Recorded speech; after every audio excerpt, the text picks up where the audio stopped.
Hello, स्वागत है आज के एक नए वीडियो में। और माई सेल्फ अमित कुमार अपने चैनल 360 डिग्री जीएस में आपका बहुत बहुत स्वागत करता हूं। वीडियो शुरू करने से पहले तो एक रिक्वेस्ट है कि चैनल को सब्सक्राइब जरूर कर लें और वीडियो को देखने के बाद उसे लाइक और कमेंट्स ज़रूर दें। तो आज के वीडियो के बारे में आपको बता दूं कि आज का जो वीडियो है वो ईवीएम और पंचायत चुनाव से संबंधित है, दोनों में संबंध पर आधारित है।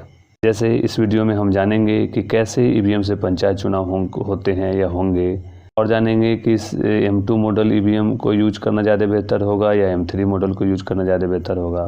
ईवीएम सिंगल पोस्ट अच्छा होगा या मल्टी पोस्ट ईवीएम अच्छा होगा, या फिर दोनों में बेहतर कौन है और कैसे बेहतर है, या फिर ये देखेंगे कि जनता के लिए कौन मॉडल अच्छा है, या ये भी आगे जानेंगे कि चुनाव कर्मी के लिए कौन सा मॉडल जो है ईवीएम का वो ज़्यादा सुविधाजनक है, और ये भी जानेंगे कि कौन सा ईवीएम जो है वो मॉडर्न वर्जन का है। तो आज के वीडियो में हम इन सब बातों को जानेंगे और डिटेल में जानेंगे, और वो भी काफ़ी कम समय के अंतराल में।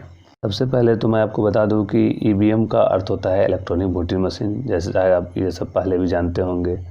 और इस ईवीएम का निर्माण भारत सरकार की कंपनी है ECIL यानी electronic corporation of India limited, ECIL electronic corporation of India limited Hyderabad में स्थित है, उसके द्वारा ईवीएम का निर्माण किया जाता है। और इसके साथ और भी कई सहयोगी कंपनियां भी होती हैं। जैसे पंचायत चुनाव के लिए बात करें तो इसके लिए एक विशेष तकनीक से युक्त ईवीएम मशीनों की ज़रूरत होती है, जिसे हम लोग सिक्योर्ड डिटैचेबल मेमोरी मॉड्यूल प्रणाली कहते हैं। इस तरह के ईवीएम का प्रयोग हाल फिलहाल में राजस्थान, छत्तीसगढ़ जैसे राज्यों में पंचायत चुनाव में इसका प्रयोग हो चुका है। इसी तरह विधानसभा, लोकसभा चुनाव में भी पहले M2 ईवीएम का प्रयोग होता था। हाल फिलहाल बिहार विधानसभा चुनाव में भी M2 मॉडल ईवीएम का प्रयोग किया जा चुका है, जबकि अब के ज़्यादातर चुनाव जो है वो M3 मॉडल के ईवीएम से होने लगे हैं, क्योंकि M3 ईवीएम जो है वो M2 मॉडल ईवीएम से ज़्यादा उन्नत है और इसमें ज़्यादा फीचर्स भी हैं।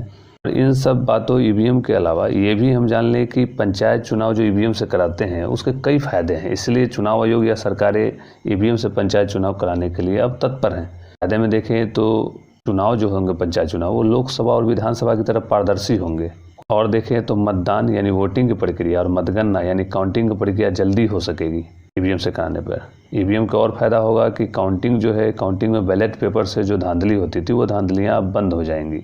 और अगला फ़ायदा देखें तो पेपर या कागज़ की इससे काफ़ी बचत होगी।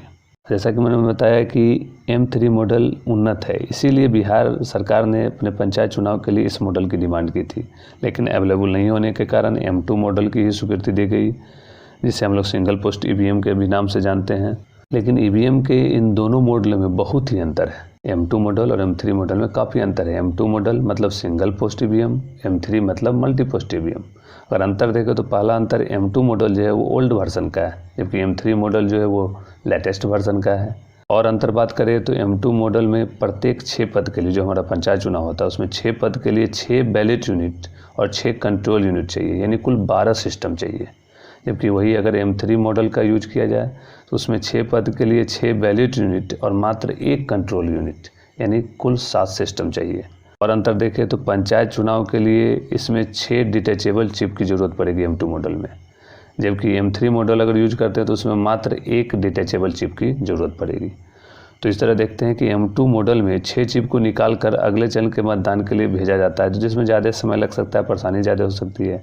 लेकिन अगर M3 मॉडल में मात्र 1 चिप को निकाल कर आप अगले चरण के वोटिंग के लिए कहीं भी भेज सकते हैं, तो ये आसानी पूर्वक हो सकता है। अगर बिहार का उदाहरण ले लें तो M2 मॉडल से अगर पंचायत चुनाव होता है तो इसमें 90,000 CU और 90,000 BU की ज़रूरत पड़ेगी, जबकि अगर M3 मॉडल से चुनाव होते हैं तो मात्र 15,000 CU और 90,000 BU की ज़रूरत पड़ेगी। तो आप देख सकते हैं कितना का अंतर है। इसी तरह अन्य अंतर में देखें तो M2 मॉडल ईवीएम से एक साथ 1 पद के लिए ही चुनाव हो सकते हैं, इसलिए इसे हम लोग सिंगल पोस्ट ईवीएम कहते हैं।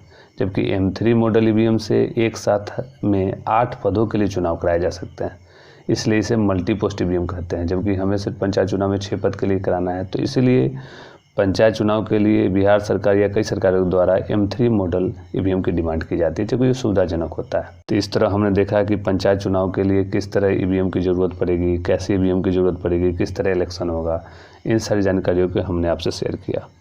तो वीडियो को लाइक कीजिए और कमेंट करके लोगों तक ज़्यादा से ज़्यादा शेयर कीजिए और सब्सक्राइब जरूर कर लीजिए। फिर मिलते हैं अगले वीडियो में, तब तक के लिए धन्यवाद।